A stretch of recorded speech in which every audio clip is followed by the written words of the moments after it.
Hello, everyone, and welcome to the Origami Hoops and Sports Podcast. My name is Dribble the Swordsman, and I will be your host.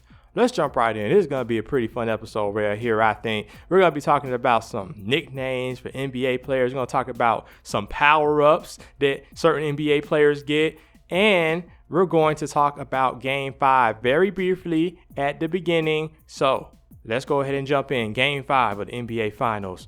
Boston versus Golden State. Golden State wins it, and they are going to go to Boston. Will that be the last game? Will Boston force a Game 7?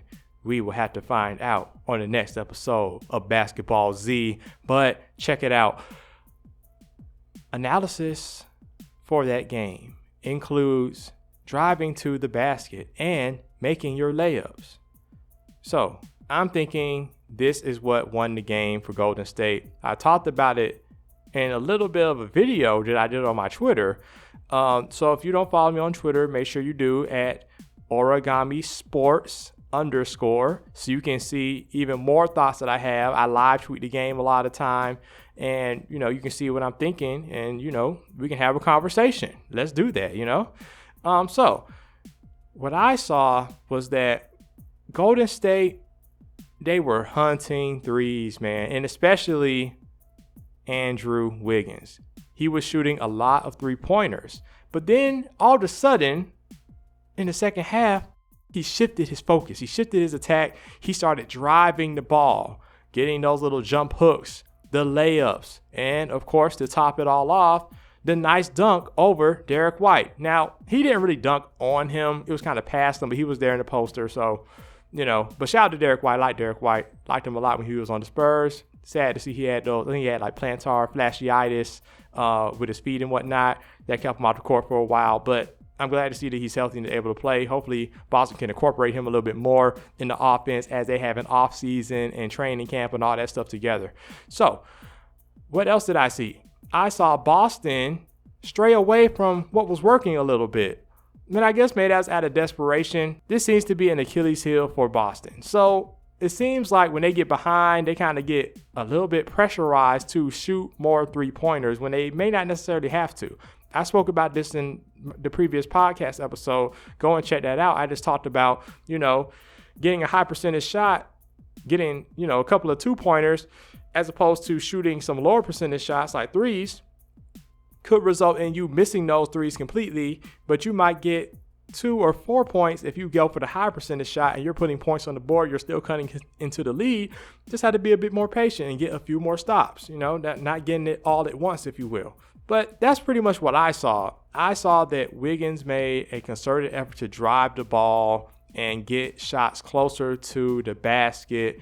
And I did see Boston do that for a time. But then they kind of started missing a little bit up close. The physicality may have been there. The defense may have been there. Other things, they're simply missing the shot and whatnot, maybe overthinking it. Sometimes you just miss a shot, man. I mean, it comes off your hands wrong. And speaking of coming off your hand wrong, I want to speak about why Andrew Wiggins was missing three-pointers. Now, I have noticed something about his shot. It seems like when he shoots threes and he misses them, it seems like he's missing them a lot, frankly.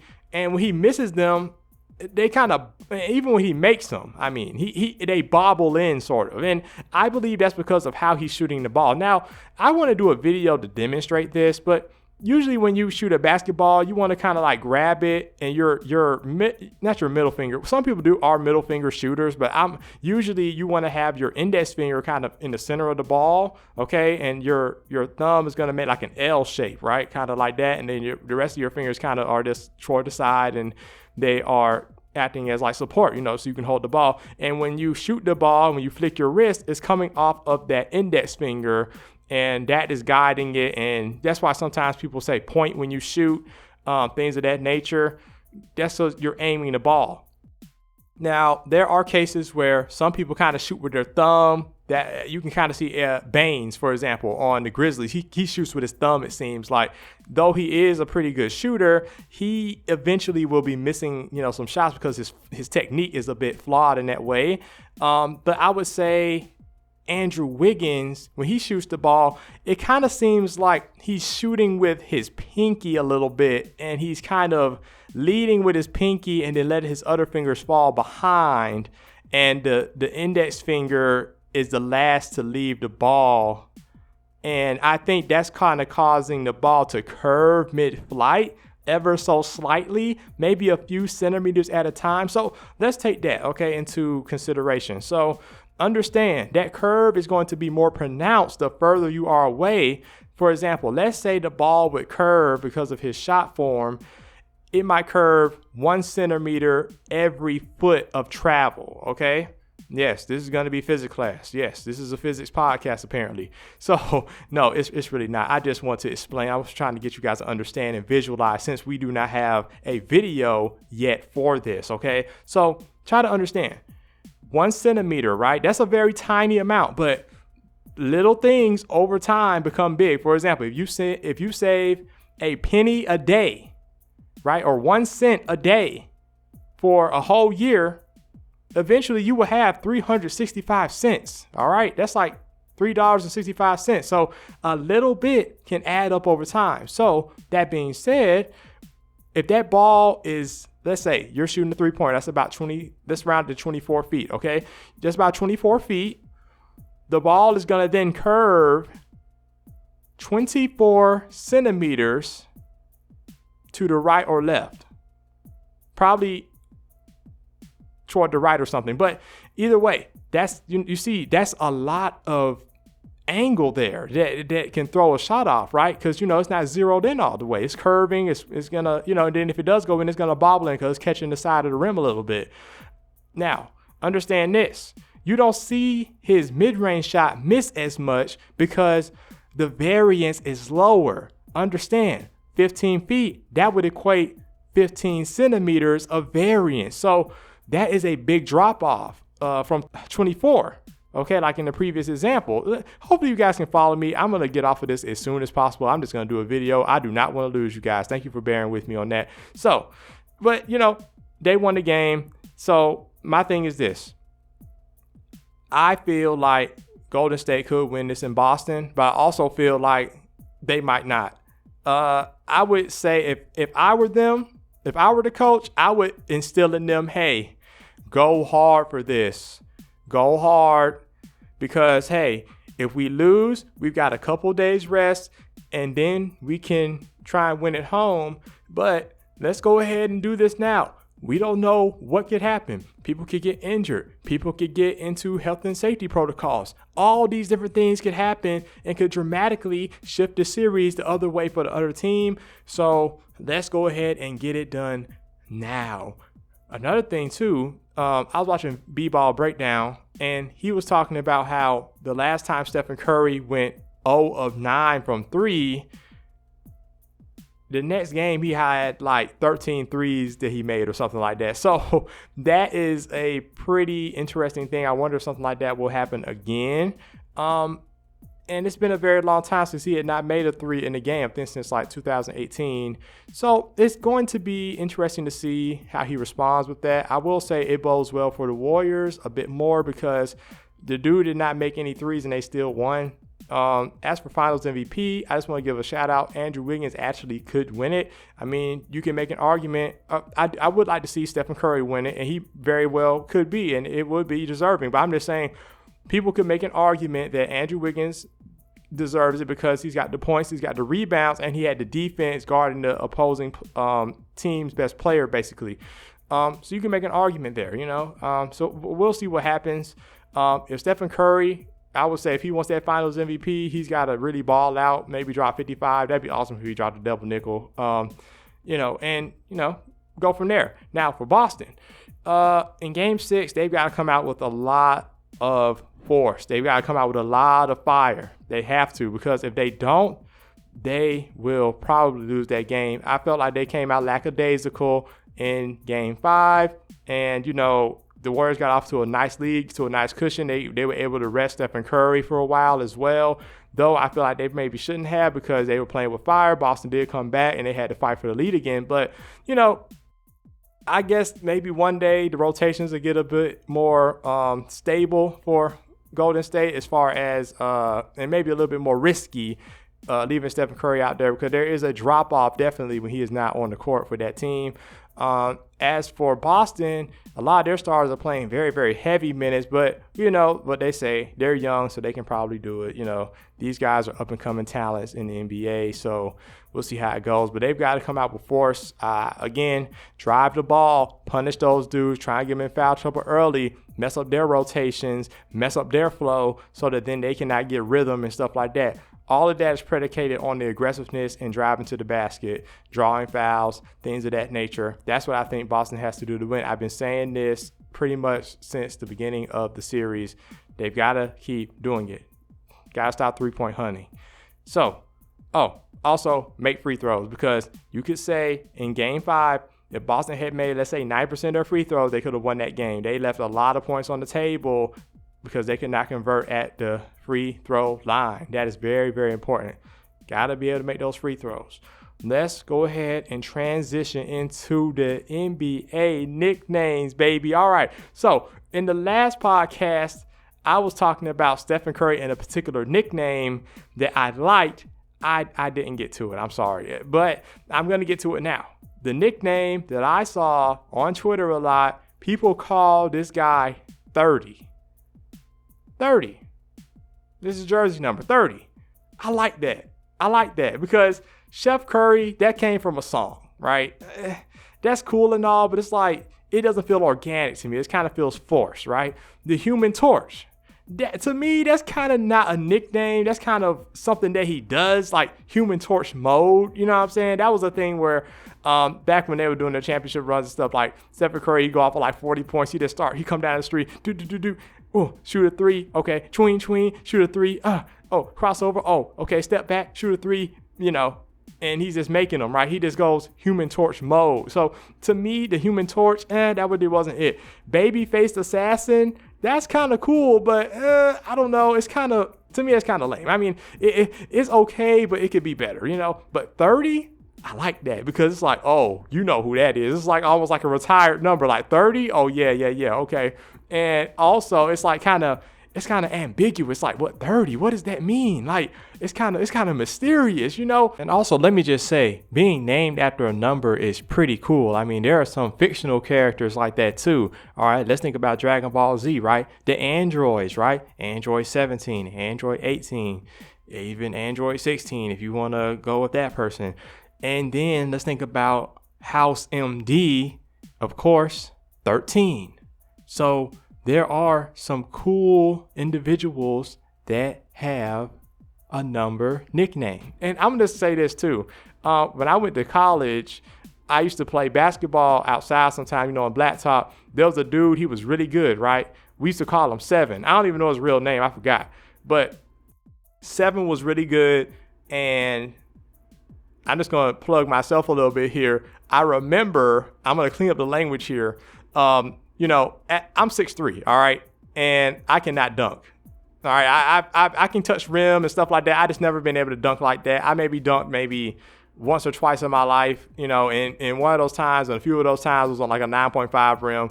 I think I could do it if I really, really trained this stuff again to really, you know, be able to do that. But I'm going to just say this, right? Because this has still been with me, what I'm about to get into, okay? 7, these people outside, you know, they were like, yo, can you dunk? And they were like doubting me and trying to clown me a little bit, right? And 7 was like, nah, he can't, but he can shoot that thing though. And like I said, I'm cleaning up the language, but hey, I'm going to say, till this day, I can still shoot that thing. Now, let's go ahead and get into the other nicknames and whatnot, okay? So these nicknames, man, you know, you got, you know, the Answer, the Truth, the Beard, you know, Greek Freak, Time Lord. Okay, those are all cool, but how can we enhance those a little bit? All right, so a long time ago, I saw like a comedian or somebody talk about when you put the word black in front of something, it just becomes that much more fire. Like, for example, Black Panther, right? That sounds cool, but if it was just Panther, it's kind of that's really not that, that's not that cool, right? Like Panther. Okay, Black Panther. Oh yeah, yeah, okay, yeah. That's it right there. That's it right there. Like it's just something that can happen. So I wanted to kind of go through a few nicknames here and just try that out. All right, so let's start with let's start with Luka Doncic. All right, so you got Luka Legend, right? Black Luka Legend. Nah, not really. No. Okay, you got. How about Yao Ming, right? Sometimes they call him Great Wall, apparently. The Black Great Wall. Or just Black Wall. Maybe. Dwayne Wade. Flash. Black Flash. Little bit, right? Little bit. Okay. Chauncey Billups, Mr. Big Shot, Mr. Black Big Shot. Okay, no, that isn't that. No. Okay, here's one. Okay, Kawhi Leonard, the Claw, the Black Claw. Yeah, that's it right there, man. Yeah, the Black Claw, bro. Oh snap, yo. They said he got automatic hockey low key. Oh, okay, yo. Okay, yeah, the Black Claw. Okay, yeah. That's it.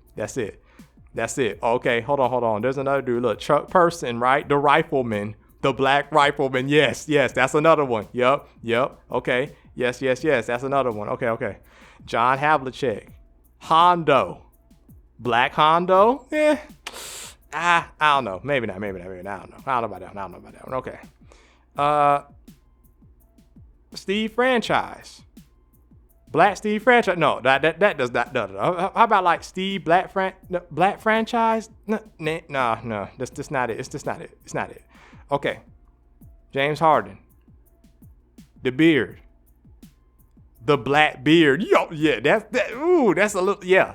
Okay. I'm on this. Yes. Okay. Yes. I like that. Let me know how y'all feel about these, by the way. Let me know if any of these are like, yeah, that's it, or that's an no. All right. Boogie Cousins. Black Boogie. Not that much. No. Okay. The Answer. Allen Iverson. The Black Answer. Nah. The Worm. Dennis Rodman. The Black Worm. Okay, I mean, it kind of works. All right, so you got Joel Prisbilla. Apparently his nickname was Vanilla Gorilla. Black Gorilla. No, I can't even say no. That's a no. Ooh, okay. Now this right here though. Sean Marion, the Matrix, the Black Matrix. Yeah, okay. I'm feeling that. I like that. Yeah. Okay. So Shaq, right? They used to call him Diesel sometimes, right? Black Diesel. Okay, that sounds kind of hard right there. Black Diesel. Okay. Yeah, Vinnie Johnson, the Microwave, the Black Microwave. Low key, that kind of hard right there. That's kind of hard. I don't know. I kind of like that. Will Chamberlain, the Big Dipper, the Big Black Dipper. Come.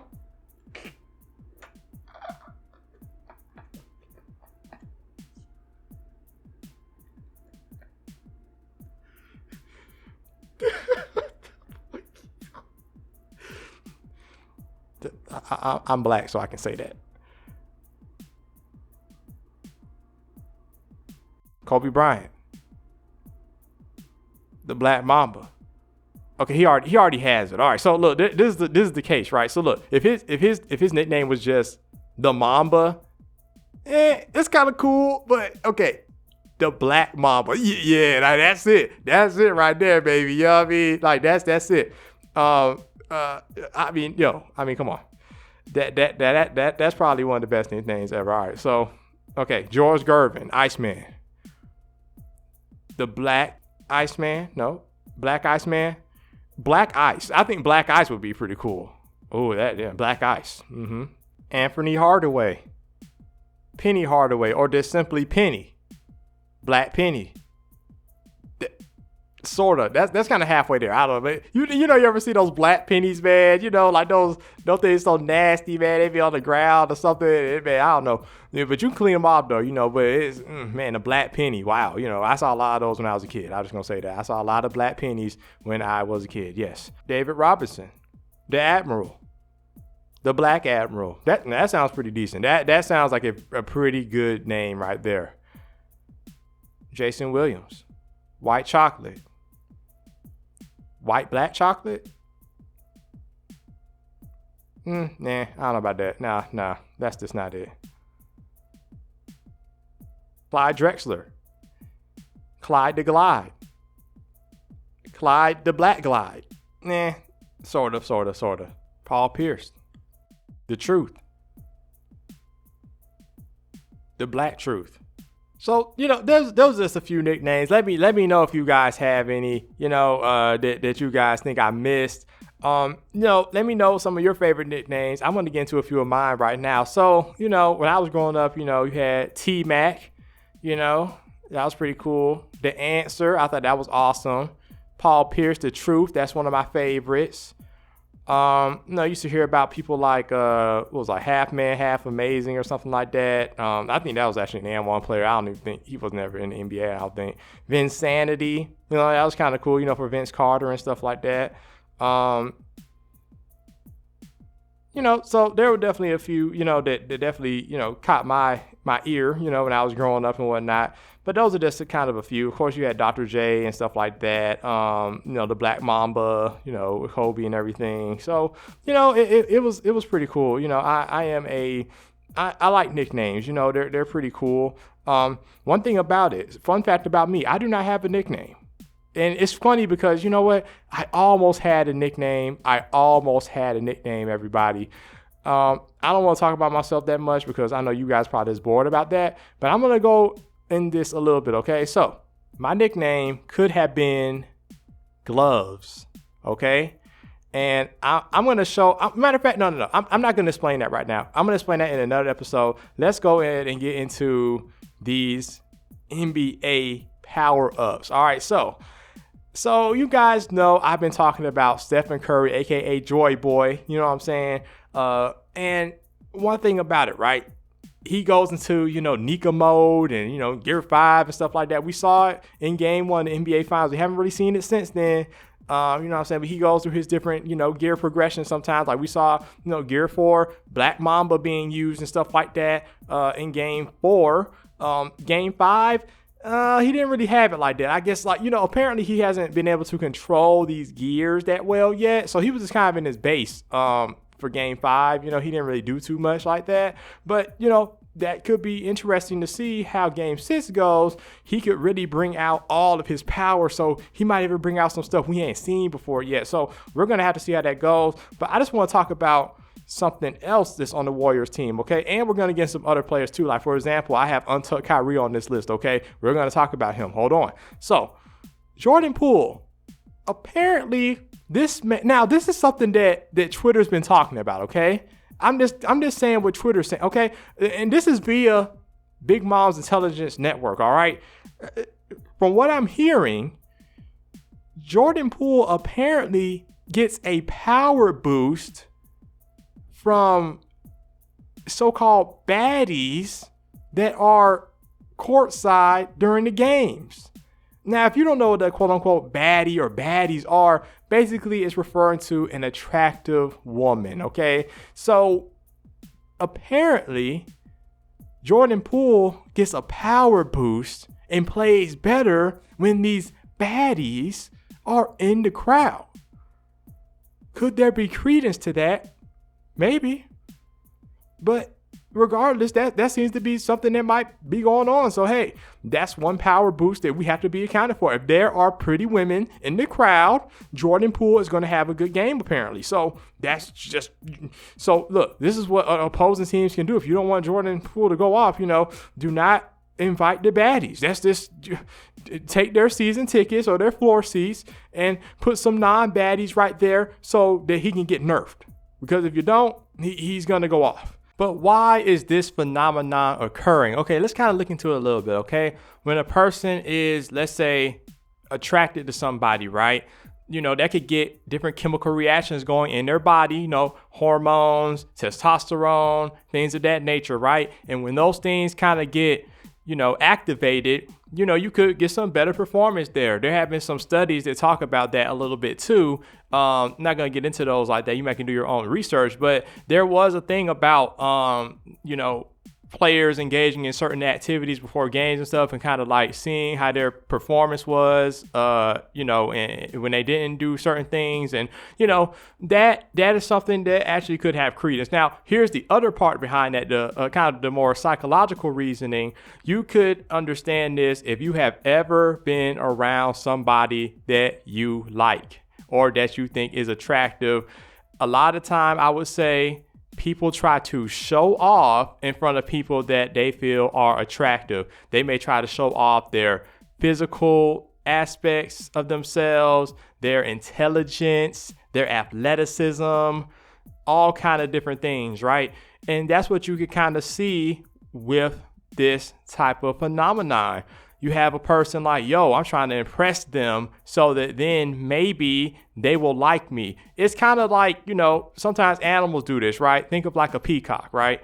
They want to have the most attractive looking feathers and whatnot so that they can get a mate. That's what attracts, the female to them and whatnot. So, it's just different things like that. They can go on trying to impress somebody, trying to put on even play above and do things above what you would normally do this so you can kind of get attention. And, that can be a good and bad thing. If you're going to be playing better and, performing better, that's good. But also just keep in mind, depending on other people for you to react and to do certain activities and be a certain way could be a detriment to you at the end of the day, because what about when they're not there?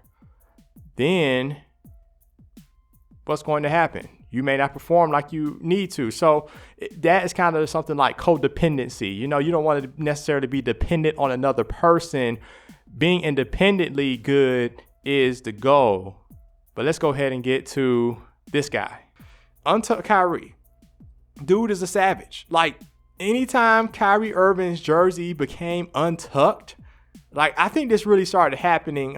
It definitely happened, I believe, in Cleveland. It definitely happened in Boston some too. But when his jersey would become untucked, he would just become a different player. Now, I'm going to say this.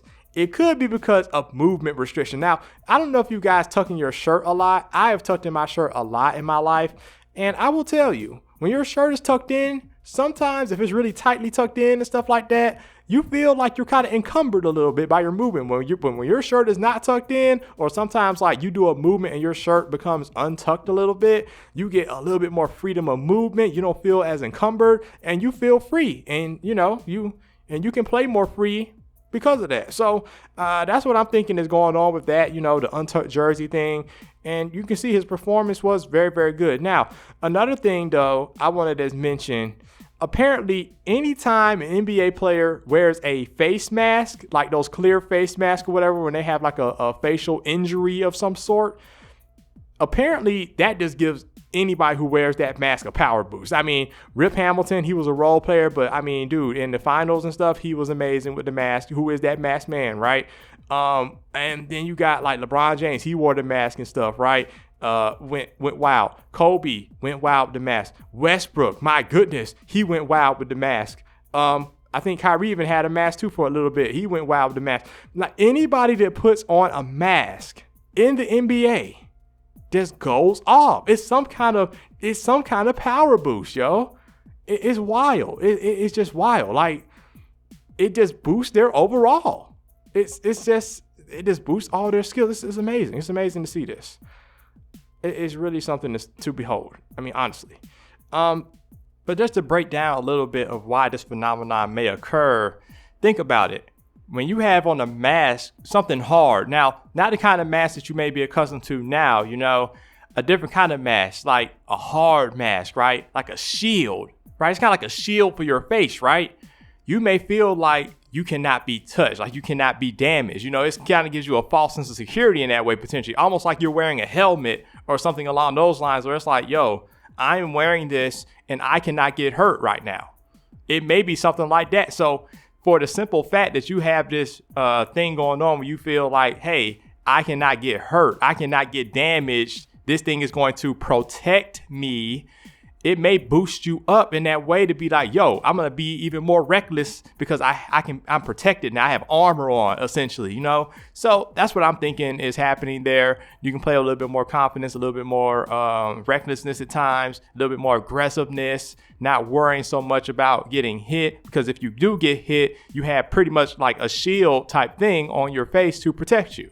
And now we're going to get into a little bit of some NBA rule changes. All right, so these are just some thoughts I have on some changes that could be made in the NBA to improve certain events and certain functions of the game. Let's go ahead and get into it. All right, so let's go ahead and talk about these NBA rule changes. All right, so There's a couple, there's a few that I kind of want to run past you guys. All right. So one of them is, I think everybody will agree with this one. Okay. The other ones I have are a little bit controversial, but I think that everybody will agree with this one. All right. Let me know. So, when there's like, let's say there's a technical, right? All right. Or there's a delay of game, or there's a flagrant, or whatever the case may be, right? And there's such thing as a quote unquote technical free throw, right? Why? Why not just award the other team that, was affected by the technical a point? Why should there be a chance that a free throw shooter could miss a technical free throw? I mean, the other team messed up, right? They did a bad deed. They did something that was bad to the game, so to speak, enough that they had to get a technical foul. Okay? So I'm thinking that why should there be a chance that I do not, and I mean I, meaning the other team that did not get the technical foul called on them, why should there be a chance that they do not get rewarded for that? I feel like that's kind of flawed. So I think that instead of these whole technical free throws and stuff like that, if there's a technical foul that occurs, I think the other team should just be awarded a point and then they play on. I think that's only fair. I mean, how do y'all feel about that? I think that is very logical. I think that's very fair. I think that's very sound. I think that could be implemented today, even, on the next season, even in the NBA. I think it would be just fine. I just don't understand the concept. I mean, like I said, if the other team did something bad, why is there a chance that me as the other team does not get rewarded? Because, hey, there are some 90% free throw shooters out there, but hey, we've been even watching Stephen Curry in these playoffs in 2022. He's been missing, and he has one of the best free throw percentages of all time so far. So, these are things that I think that could be changed. Let's get into the next thing. So we're going to the All-Star game. All right, yeah. Not the dunk contest. I don't know if that's worth saving. Nah, I'm playing. Okay. No, honestly, I think that there should be something with the dunk contest. Like, I think that they should kind of, okay. This is kind of messy. This is a little messy. I'm going to put it out there, though. So instead of kind of making it voluntary, so to speak, for these players, I think they should kind of make them do. No, that sounds bad. Okay. Let me say it like this. I think that they should select who they want to be in the NBA dunk contest. I think that would kind of be better. But here's how we make it even better. You let the fans decide it. Just imagine the fans are going to vote. They're going to be like, yeah, we want to see, Morant. We want to see, Levine. We want to see these people. And so that's when it gets kind of tricky too, because what if the players that are, selected by the fans do not want to participate? Then you're kind of in trouble, right? You're like, oh man, what do we do? Maybe you have to sweeten the deal a little bit. These people that are nominated by these fan votes, maybe they get an increase in pay, or not necessarily an increase in pay, but like a bonus. Like they get awarded, like let's say $2 million or something like that to participate in the dunk contest, and they can do what they want with it.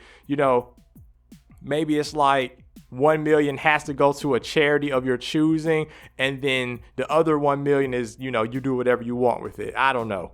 But I think that money has to be an incentive. It has to be incentivized. You've kind of see when the money and stuff gets into play on the All-Star games, more recently when they did this new rule change where it's like a set score you have to get to in the fourth quarter. You see the players actually playing pretty hard. So it could be something that could be a motivating factor. And then if you win the dunk contest, maybe you get an extra million or an extra 2 million or something. You can do what you want with it. I don't know. Like something like that, I feel might work a little bit because sometimes, and if you're talking about ratings and stuff, that could help generate more money for the NBA because you have more high profile people that the fans actually want to see, and they will actually watch the dunk contest and not be like, yo, who is this dude? I never seen him before. Because, sometimes some of these dunk contests, and, let's be honest, some of those people that are the quote unquote unknown players be like the best dunkers. Like, you're like, whoa, where did this guy come from?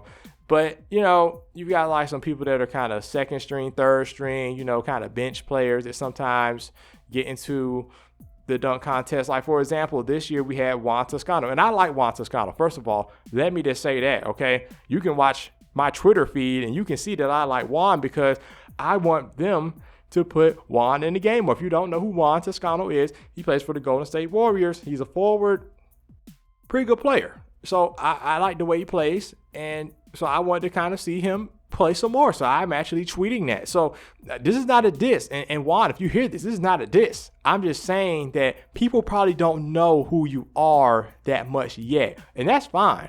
Hey, if you're contributing to your team, you're doing your thing, bro, living your life, hey, that's all it's really about anyway. It doesn't really matter what other people think like that. So let me just say, I don't know. I think it has to be some type of motivating factor. And if you get selected, you have to like lock that player in some kind of way. Maybe the money would be a reward they could do that with. I don't know. Let's move on. Another All-Star game event, the 3-point shootout. All right, now I have some ideas for this one. Yeah. All right, here we go. All right. Hear me out. Okay. So, all right. So, how they have the rack of balls, right? All around the 3-point arc, in those different locations, right? You got the corner three, the wing three, the center three, the other wing, and then the other corner, right? And then now they have the deep three. You can I think you can pick and choose where that is and whatnot, right? You can put all your money balls and stuff. All right, so there's a few things I want to change. I'm going to start with the balls first, okay? Let's start there, okay? That's the foundation, right? You're shooting the basketballs. There's a bunch of them out there. Let's start with that. I would get rid of the money ball.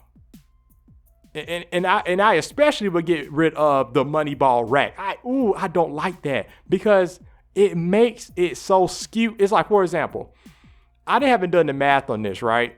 But somebody out there do the math for me. All right, but hear me out. If I made a certain number of those lower value balls, like the non-money balls, right? The 1-pointers. I could actually lose the game if I made, for example, here we go. If I made 4, right, regular non-money ball basketball shots, right, in that contest, I would have 4 points.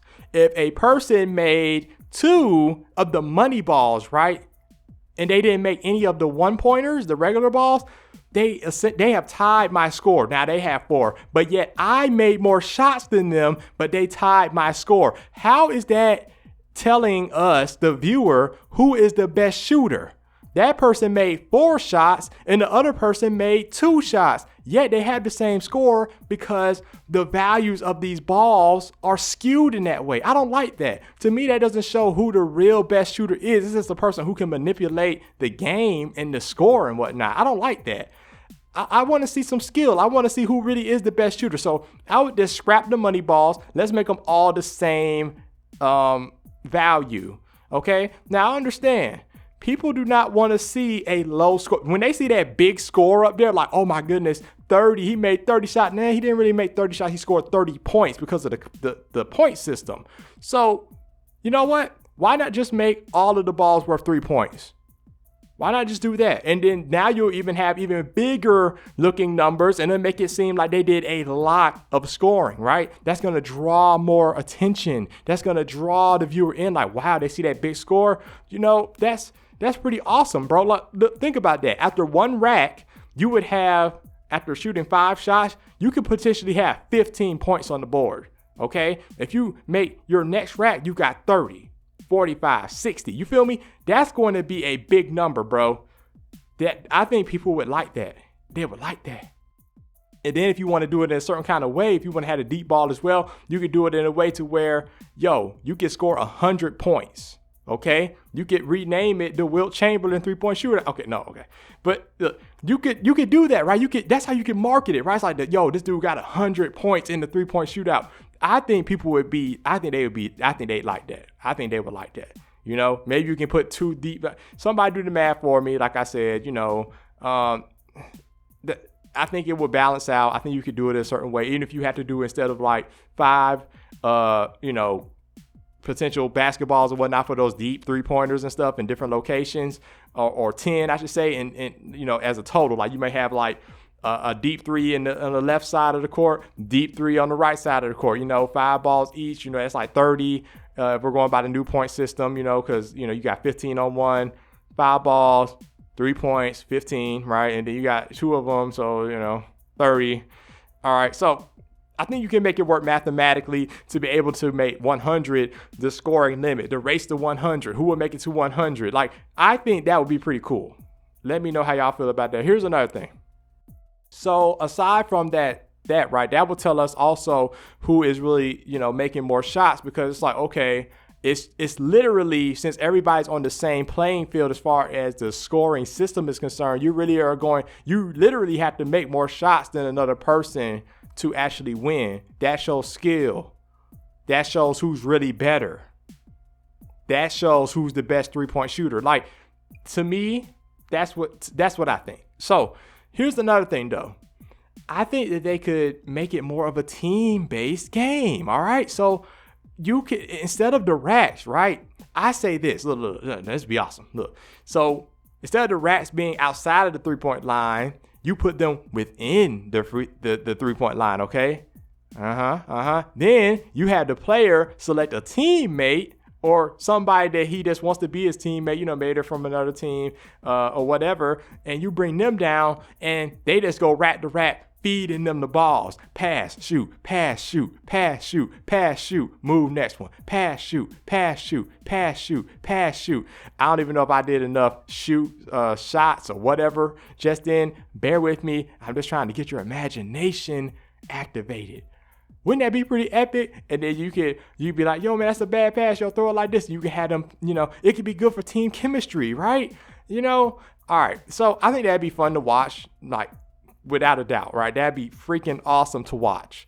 But I think you leave too much air for the pass, okay? Because of that human element. It'd be awesome to see that teamwork. Who can be the better team, as far as winning the 3-point shootout. But I think it's kind of a little unfair. See, when the rack is on the 3-point line like how it is now, the player has to grab it and, shoot it. So that's pretty much all on them, right? It is very awkward kind of shooting from a rack sometimes. But, and let me just speak on this too. I'm going to talk about myself for a little bit. I was in a 3-point shootout one time.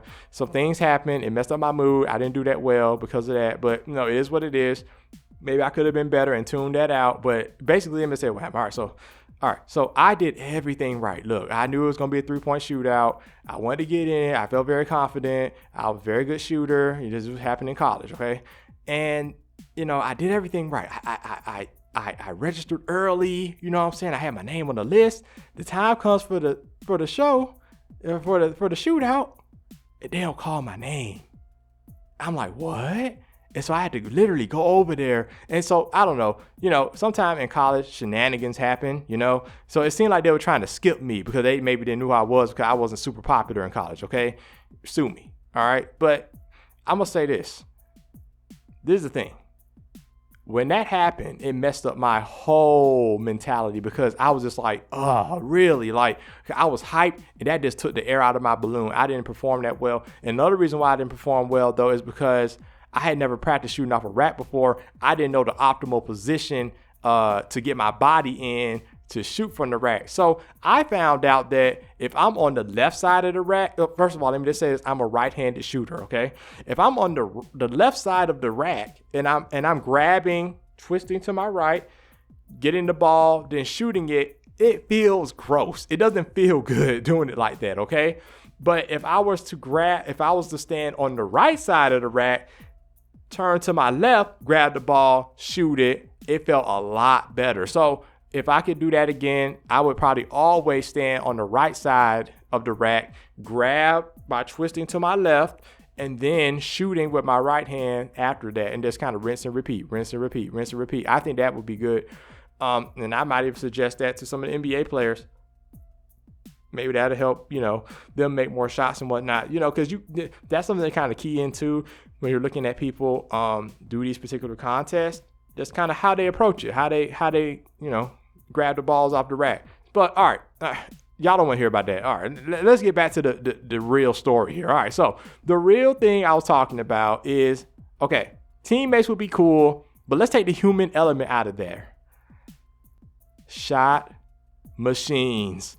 Yo, you get the 5 shot machines, right? Lined up by the rim, and then you aim them to the corner, to the wing, to the center, to the corner, to the wing. You feel me? Like, you aim them like that, so then the person gets in position, it's just like, boom, boom, boom, boom, like that. And they just feeding the balls, 5 balls, boom, boom, boom, boom. And not that fast, okay? But, as they're shooting it, right, at a certain kind of frequency to be able to, not take super duper long, but not be so uncomfortable and whatnot. That's why you kind of have to elongate, I think, the time a little bit, just so you can it is the time limit that they have. I think they usually have 1 minute. Let's elongate that a little bit. Make it like 1.5 minutes, right? And you had the machines do it. You had them catching and shooting. And actually, that opens it up to a more realistic 3-point shooting thing too, because not everybody is good at catching and shooting. Sometimes people have to catch it, take a dribble, shoot it. Sometimes people have to take it, do a little dribble move, shoot it, right? All right, they had to go between the legs first. I don't know, whatever it is, they had to make it more difficult for them to make it. Like J.R. Smith talked about this. It was easier for him to make difficult shots than it was easier shots.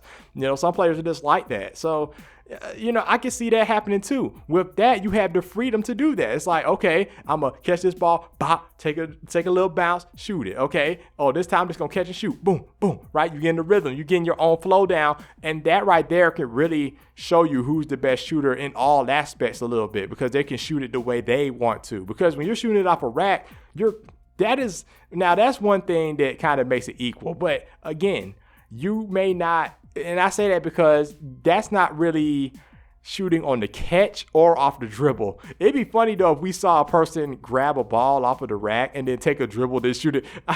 I would love to see that. That'd be so hilarious. I don't think that's ever been done. But correct me if I'm wrong. But you know what? I think that'd be pretty cool. What do y'all think about that? Just had the shooting machines out there. The only bad thing about that is that I don't know how the net would be, because sometimes with those shooting machines, right, they have this big canopy kind of thing that catches the balls and stuff. If it's a long miss or something, that could be kind of problematic, because if a person shoots kind of low trajectory, that's just how their natural shot is. Like, for example, Chandler Parsons, for example, he kind of shot like a line drive kind of 3-pointer. Some people have more arc on their shot, and that tarp could affect that potentially. You know what I'm saying? Granted, full disclosure here, I've never shot with a shooting machine before, so I don't really know if that's a real thing or not, if it really would affect somebody's shot, because it might be low enough under the rim that you would not have to account for that at all. So it could be an actual solution. I don't know. I don't know. I'm just throwing it out there. I want to see some changes be made to make it kind of more realistic. Because, in a game, you're not shooting it off a rack. You're shooting it in real time. You're getting a pass, or you're doing a move, or whatever. I don't know. I just want to see something like that happen. What do y'all think?